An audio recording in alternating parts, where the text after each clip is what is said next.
Your DNA is not your destiny. If those of you in the room say, well, my mother had cancer, my grandmother had cancer, my uncle had cancer, I'm doomed to get cancer. No, you're not.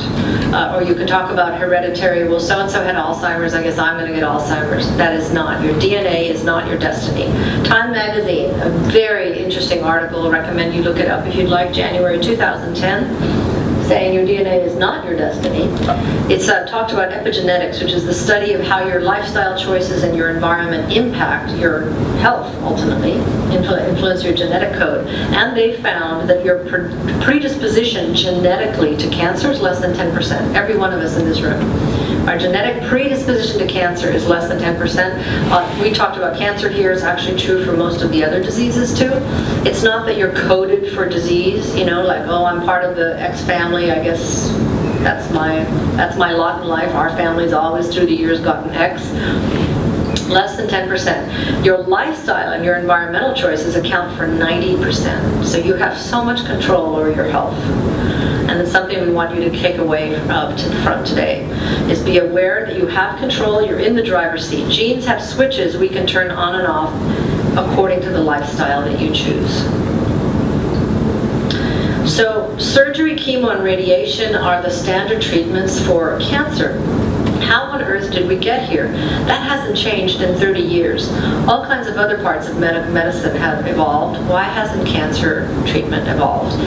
And it goes back to the 1920s, turn of the century, when Carnegie and Rockefeller were building their empires. And they were part of the oil business, and they actually began to fund hospitals. And they began to fund hospitals and said, if you will teach medicine that is based on pharmaceutical drugs as a form of treatment, we will fund the hospital. And they put out of business all of these natural oncologists and all of these integrative therapy. There were a lot of those in those days. There were a lot of hospitals and doctors that taught what we're teaching today. They were put out of business literally because they were defunded. Because big business came in and took over and said, no, we want to teach that it is pharmaceuticals that heal the body, not natural. And so as a result of that, when you talk to conventional doctors, some of the finest ones, they haven't been taught any of these principles in school. They don't even get taught nutrition. How many of you have been in hospitals for any reason, and the food they bring you, you look at it and go, I beg your pardon?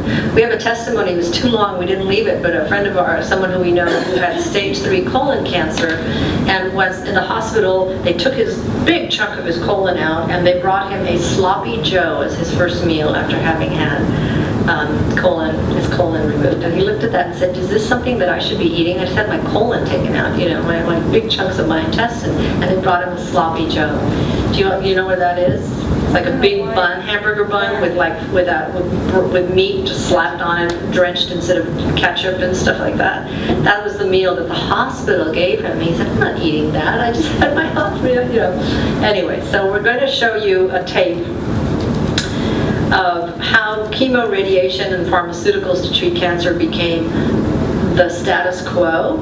And today, the average patient who goes into hospital for cancer treatment is worth, if they go through the conventional CT scans, surgery, chemo, and radiation, they're worth over $100 million per patient. Over $1 million per patient.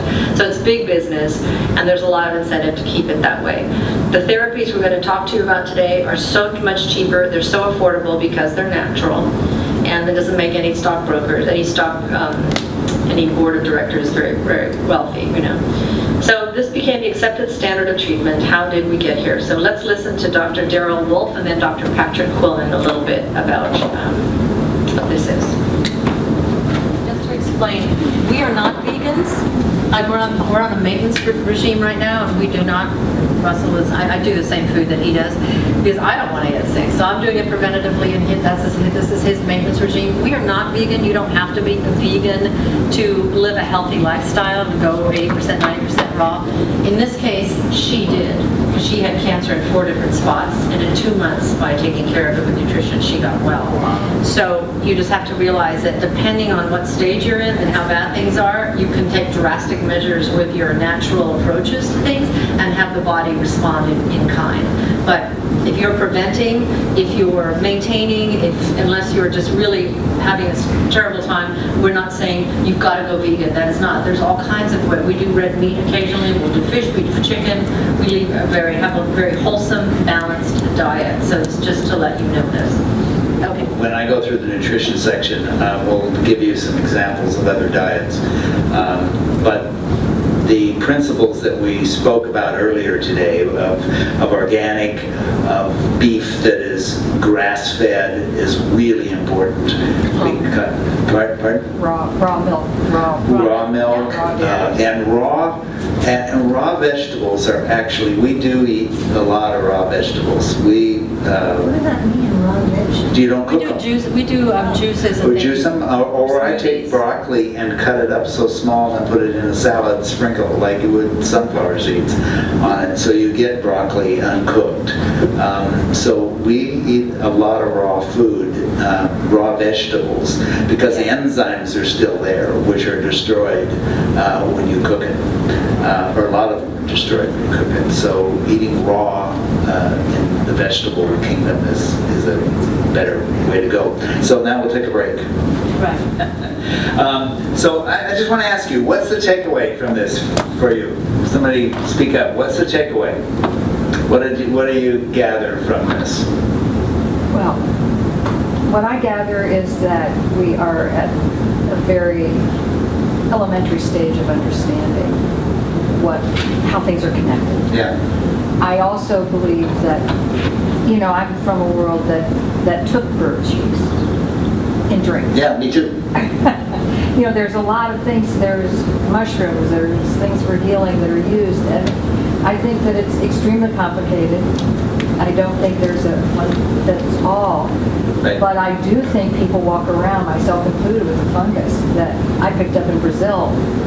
I can't seem to shake, which means I think there's a connection where it could be if I don't take care of it.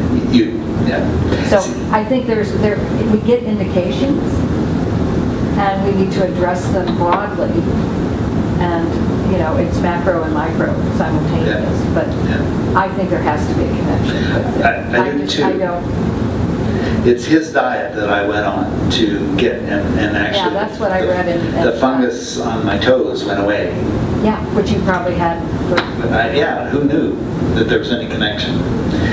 The other thing I want to warn people about, and he mentioned it, but it's really important, is the needle biopsy, because it just spreads it like spreading spores throughout your body. But Yes. you can't operate time. I know, Janet, I know. It's great. I actually had a few years where I had like a lump on my breast, and they made me do a biopsy, and it was not cancerous. It was fine, but that biopsy, I had 3 nurses holding me down, screaming at the doctor. It was the most painful thing. And I said, and they tried. I said, I'm never doing that ever, ever, ever, ever. Just why don't you just kick it out? And they wouldn't. They wouldn't just kick it out. They can't. So what? Yeah. As he said, that they're not allowed, and Janet's now saying, they're not allowed to, but it's Why not. aren't they allowed to? Because they don't want to spend. They don't want to take out a tumor that doesn't that might not be cancerous,